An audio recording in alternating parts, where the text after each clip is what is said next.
Samtang natanggong mi sa trafiko diri sa Nasunong Highway sa siyudad sa Mandaue, among itanyag ninyo ang atong espesyal nga edisyon sa Kasayurang Kinuykuyan. Why music ang atong Kasayurang Kinuykuyan kay giatake ko og mga claims sa copyright nga ang mga music unta atong gigamit sa nangagi nato nga mga programa pulos man to naa sa audio library sa YouTube ug sa Facebook nga ilang giingon nga mga copyright free ug busa mahimo na to magamit for public use, mahimo na to magamit sa atong vlog, but apparently na yung mga grupo kay mao mga ngana nya kasagaras mga ngan murag naagikan sa Africa nga mangangkon nga sila mo'y owner. Unya klaro nga binuang kay bisan ang akong mga program nga Why Music katong tiya mo na kato akong among program ni CB nga Kamera Duha CB magsabak-sabak wa man to music ilang gibutangan og ni-claim sila og copyright na original man to so ilang labot sa among komentaryo yung CB atong among karaang programa sumurag no nay grupo karon unya ang Facebook mo ay I don't know giunsa ni sa Facebook di sila kasagang ini so napulaan ko karon hapit kada adlaw dunay tag napo ka mga copyright strike nga mga notices nga mo share sila sa atong monetization sa atong channel kay ilang gi-claim na copyright material nila ang atong gigamit bisan kun pulos ra istorya ang atong programa. So Why Music ang atong Kasayuran Kinuykuyan nya wala sa nisangay-sangay ang atong Kasayuran Kinuykuyan. Lunlon kasayuran kining among ihatag ninyo. Ang title ining atong Kasayuran Kinuykuyan, kasal nga nakanselar o kasal nga wa madayon. Dunay inila kay mga negosyante dinhi sa Subo nga nagkahigugmaay. Sud sa daghang katuigan nagkahigugmaay sila. Malapuson ang ilang mga negosyo, daghan sila og mga higala ug daghang nalipay sa ilang panaghigugmaay. Hangtod nga nakahukom ang lalaki nga motanyag nga magpakasal sa iyang hinigugma nga babae. Ug espesyal kaayo nga okasyon nga iyang gipili aron nga mo tanyag siya o propose siya og wedding sa iyang girlfriend. Atol niya nga nagbakasyon ang pamilya sa girlfriend, tibok pamilya sa girlfriend dito sa Europa. Adunahan man sila, may magdagan ilang negosyo, tibok pamilya dito sa Europa ni kuyog ang lalaki. Ug dito sa Europa niluhod siya sa tubangas babae ug ni propose og marriage. Perting lipaya sa babae nga nidawat sa iyang tanyag nga magminyo ug ni abiba ang tibok pamilya na nakasaksi sa katamis sa ilang proposal o pagsugod sa ilang engagement. Gikan silang bakasyon sa Europa, pagbalik nila din sa Subo, gipahibaw ang schedule sa ilang kasal. Nalipay ang ilang mga higala. Daghan kay sila mga gipangimbitar. Na human sa pila ka tuig nilang panaghigugma ay finally mo settle down na silang duha. So, syaro sa pila ka tuig lang panaghigugma ay andam na gid sila sa pagminyo. Mutong daghan kay nalipay ang ginikanan sa babae, ang mga ginikanan sa laki lipay kaayo nga napaabot sa haladumon nga adlaw sa nga gitakda para sa ilang kasal. Gitakda ilang kasal atong Sabado sa niaging semana. So medyo labas pa kining maong Kasayuran Kinuykuyan nga mong gihatag ninyo karong buntaga. Ang problema, wa madayon ang kasal. Pila ka oras sa wa pa ang kasal, nakadawat og mensahe gipahibaw ang ilang gipangimbitar nga mga bisita nga di makanselar ang kasal.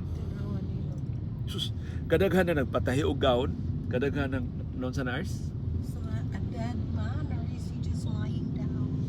Dunay accident sa trafiko diri sa sa may Matimko sa pila ka metro gikan sa Butuanon Bridge diri sa siyudad sa Mandaue. So ang mga bisita ni kanselar na sila mga lakaw atong Sabado kay mutambong lagi og kasal. Ya di ba ya kada adlaw nga dunay kasal ingon ani ka espesyal ilang suod nga higala kaslon. So nahibaw sila ngano na kanselar man ang kasal. Unsa may rason? Why of course sa mensahe wa ibutang ang rason. Niingon lang nga sorry di madayon ang kasal. Kanselado ang kasal. So nagpakisusi ang mga marites ngano man ang ilang nahibawan mao ni nga ang groom sa unsa nang dinner as nga manamilit sa pagkadaga o pagkaulitaw. Despedida Despedida de de Soltera. Soltera. Atul sa despedida de soltera, mo na siya ang panihapon nga manamilit ka sa imong pagkaulitaw sa imong pagkadaga. Nitambong ang groom to be. Lipay kay sila sa nindot kay ilang panihapon, sadya kay sila, daghan kay sila mga istorya sa ilang kagahapon, sa ilang pagkaulitaw, sa ilang pagkadaga, and finally adtong Sabado magminyo nagidota sila. Sus pagkahuman kuno sa despedida di soltera, wa na pakita ang lalaki. Munawag ko na ang babae, wa na yung tubag cannot be reached. Pag-message ko na siya, wa gani is in zone. Wa gani ablihi ang iyang message. So nagsige na sila og pakisus. Hay naman ang groom. Happy na bang kasal? Finally, ilang nahibawan na ang groom ni Sibat tuwa na sa Australia. Ang kasal niya Cebu City, ang groom tuwa sa Australia. Unsa ang pagkasal?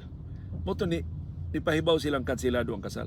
Kay wa ang groom dinhi sa Subo. Ang sunod pangutana, ug mo'y labing dakong misteryo para nila. Nganong nibiya man ang groom kamalipayon pa niya sa despedida de soltera, unya lawa naman siya. Nganong wa naman siya pagkita? Unsa may rason? Nganong nilayas man siya padung sa Australia? Unsa may iyang gilikayan? Ang rason di ay pila ka adlaw human sa ilang despedida de soltera, nagkalalis ang future ang bride to be og ang iyang karon ex future mother-in-law na. Nya kini day ko nung bride to be gidungog ni nga maldita. Typical ba nga kana maldita ba dili sad papiri og istorya. Ang iyang ex future mother-in-law maldita man sab. Kapag ambot o sa ilang giawayan o sa sinugdanan sa ilang away, ulbo pag-ayo ang ilang away. Ni ulbo pag-ayo ang ilang away. Og dako gyud ilang awaya na ang groom ni Sibat man. So ang sulti-sulti karon wa pa gini ma-confirm kay ang groom di man mutarong og istorya bisan siya mga higala. Ang ilang pangagpas mao nga human sa away sa bride to be og siyang ex future mother-in-law, gipapili ang groom. Suko pag-ayo ang iyang inahan o gipapili siya asa man ka anak ka sa imong future nga asawa nga perting maldita ha. Wari ka nako nga otro sa maldita pero imo jud kong mama. Nipili ang groom sa iyang mama. Pero nakapait aning groom og di sa may rasad wa madayon ilang kasal ka kangilad sa dining laki ha. Di gani mo tarong og istorya siyang hinigugma. Di kalit lag kagyo, di kalit lag layas, di kalit lag gawa. Imbis ba mo pasabot, mo tabang pagpasabot sa ilang mga higala, ang iya na intawang pangasaunon mo yung gisugba sa kawawan. Sa mo yung nagpasan sa dakong responsibilidad sa pagpasabot sa ilang mga higala. Nisibat ra siyang diretso. So apparently, iyang gipili ang iyang mama, ang iyang pamilya over sa iyang karon ex future bride na. Hinaot magkasabot sila pag-usabog patakda ni mong kasal kay nagkahigugma ay manggid sila tinuod. Nasunod nga problema ang dakong gasto. Kay kining atong mga kasal karon sa bagong panahon, di pa ang aktual nga kasal dako na kayo og gasto. Usa sa dako kuno kay gasto ang kasal kana bitawng gitawag nila og mao ni gikabuangan ini mga magpakasal kanang gitawag nga same day edit. So may labot sa same day edit sa kasal. Minilyon ka pesos day kuno ng kontrata ang mga videographers. Ya kani mga videographers di lang na usa duha tulo ka kamera mura nag ABS-CBN. All out ang coverage nimo ana, tanang anggulo gikan sa pagsudlays buhok sa groom o sa bride, sa pag-makeup nila, sa paghapnig sa ilang gisulob, sa pag-andam sila sapatos, sa pagsulob sa ilang medyas, tanan sa same day edit.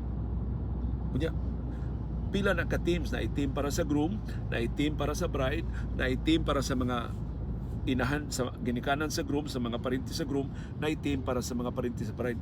Grabe ng coverage na niya. Same day edit kay ang target ana ipakita na sa reception sa kasal. Unya mo sangko na sa wedding itself. Muna atol sa wedding, nakatambo man kog pipila ka mga wedding nga ingon ini na ba ang klase sa kasal, magkamuritsing ang groom o ang bride kay magdagan-dagan kay naay photoshoot. Birahon sila sa photoshoot. Uy, wa pa mo ka palitrato sa kampanaryo. Uy, wa pa mo ka palitrato sa garden sa simbahan. Nindot kang garden sa simbahan para hanig ba nga dayon ang paso sa simbahan na litrato na videohan mo dinhi nga labing kay mo nagkahigog aska. Diha ko'y natambungan nga kasal nga murag sunset wedding ba. Sus. Nag pika-pika na may pangandam sa dinner. May nakanin mo istorya sa groom o sa bride. Di kalit lagi panangin ang bride. Pasaylo ang lakaw mi kay mag-photoshoot mi sa sunset. Aska. Biyaan ang ilang guest kay mag-photoshoot sila sa sunset. So, napay usa ka kasal nga akong na may ragin ko matambong sa reception, kasal na akong gitambungan pero ako lang nahibawan nangapas mo ang mga guests. Kay alas 8, alas 9 na sa gabi wa pa mahuman ang photoshoot. Kay but nga kapila sila mag-take sa ilang photoshoot, nangapas mo ang mga guests. Di mo na. Ka-basic ana nga mga guest imo pakanon pero gipapaabot ang guest hantod mahuman ang photoshoot so nangapas mo ang uban na mauli gipangsapot. Ug mao na usas mga dako kay gasto milyon ka pesos korona. Kay mao man imong remembrance. Ilang man ang i-post sa Facebook, ilang man ang i-post sa YouTube. Mao man ilang andumanan sa ilang nindot kayong bongga kayong kasal. Pero ako kahibaw pila bayad sa videographers ini mo ang wa madayon nga kasal. Pero ang dako nilang bago sa ilang reception. Kay sa ilang reception, ilang gikontrata ang usa sa labing luho nga hotel sa Mactan. Ilang na ito isgutan unsa nga hotel. Gikontrata nila ang maong hotel for 150 guests. 75 sa laki, 75 sa babae. So, kuan kayo, takdo kayo ang gidaghanon sa ilang mga guests. Nya mahalon man kay ni maong hotel. Nibayad sila og 6,000 pesos per head. Nya 150 ka guests. So dulan usa ka milyon ka pesos. Ang ilang gasto. Ay tunog yun sa to. Gi-consider ba sa hotel? Ang hotel sad ni kanselar baya sa ubang activities, gi-reserve baya ang venue para sa reception. I'm sure doon na mga initial nga preparasyon sa kusina. Doon na telegi gihimo na daan nga cake. Unsa nang ubang mga andamo na daan sa mga buwak. Para tindako ana. Sus. Kadakos gasto ining kasal nga nakanselar o kasal nga wala madayon.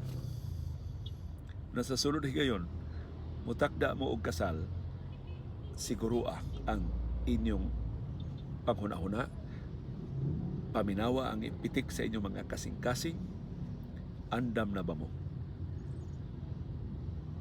Bisag maglalis pa ang bride o ang future mother-in-law, makasugakod ba mo? Makasungasong ba mo? Anang mga pagsuway.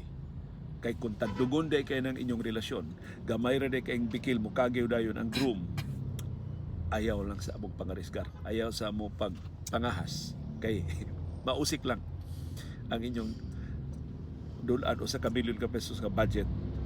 Kadto sa reception lang to, ang bayad sa simbahan. Ang simbahan na reserve naman. Jadi bayad ni barato ang atong mga simbahan. Ang decoration sa simbahan, ang mga buwak na nakontrata na, pagtaod na lay kuwang. Sus, yung kahasol ba sa ilang mga higala katong ilang wedding entourage? Tuhan ba yan na may theme? Ilang pareha mong kolor tanan. Sus, na ay namalit og bago mga gowns, na ay namalit og bago mga Amerikana, mga korbata, mga sapatos aron pagpahaom sa ug pagpasinungog sa kasulunan. Pero ang kasal nga gikahinaman unta sa ilang mga higala gitakda atong Sabado dinhi sa Dakbayan sa usas mga simbahan sa Dakbayan sa Subo, wa madayon ug kadako sa usik sa gasto sa mga hingtungdan. Ug mao na ang atong kasayuran kinoy kuyan. Gikan diri sa nasunong highway sa siyudad sa Mandaue, nag-iisip na traffic capital sa Apollo na. Subo, taon-taon na ito kasayran ginikuyan na namin subang dako. Hapit namin mutabok ato sa Cebu City sa Barangay Mabolo. Uban ni Dr. Iris, minus ni CB, kini si Leo Lastimosa. Magpasalamat sa inyong pagpakiguban. Mabuhi ang kamatuoran.